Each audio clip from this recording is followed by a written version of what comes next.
നിങ്ങൾ അറിഞ്ഞോ കൂട്ടരെ? അറിഞ്ഞിട്ടില്ല, ആരും അറിഞ്ഞിട്ടില്ല. അറിയാൻ അവർ സമ്മതിക്കത്തില്ല.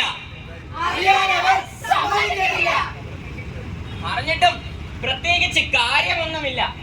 പാവപ്പെട്ടവർ, ലത്തീൻ കത്തോലിക്കർ, അവർ പട്ടിണി കിടന്നാലെന്ത്, പട്ടിണി കിടന്നാലെന്ത്?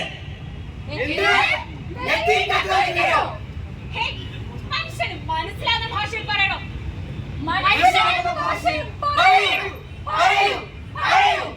എന്നാൽ കേട്ടോളൂ.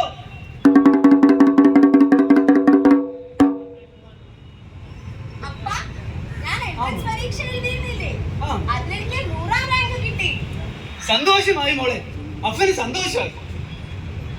ജീവൻ പണയം വെച്ച് കടലിൽ പോയി തിരികെ വരുമ്പോ ഈ അപ്പന് എന്റെ മോള് തന്ന സമ്മാനം അപ്പന് സന്തോഷമായി, പെരുത്ത് സന്തോഷമായി.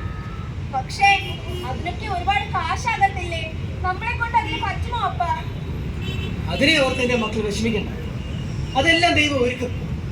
അപ്പന് ലോണിന്റെ കാര്യമൊക്കെ പറഞ്ഞു വെച്ചിട്ടുണ്ട്, എല്ലാം ശരിയാവും. ദൈവം നമ്മളെ കൈപിടിക്കും. ഇനി ആ പഴയ കരോളസിന്റെ റെസീവിങ് എടുത്തേ.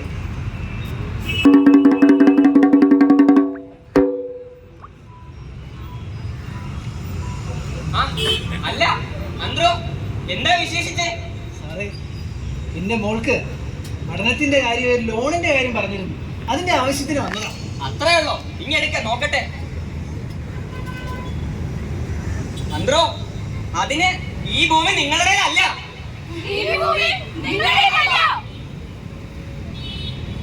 ജനിച്ച നാൾ മുതൽ ഇവിടെ താമസിക്കുന്ന എനിക്ക് ഇതെന്റെ ഭൂമി അല്ലെന്നോ?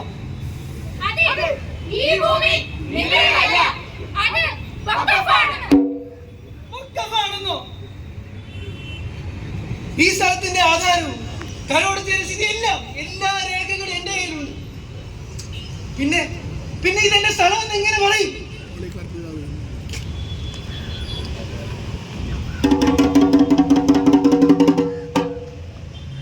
അപ്പനപ്പൂപ്പന്മാരുടെ കാലം മുതൽക്കേ ഞങ്ങൾ ഇവിടെയാണ്. ഈ സ്ഥലം ഞങ്ങളുടെ സ്ഥലം എങ്ങനെ പറയാനാകും? ദൈവമേ,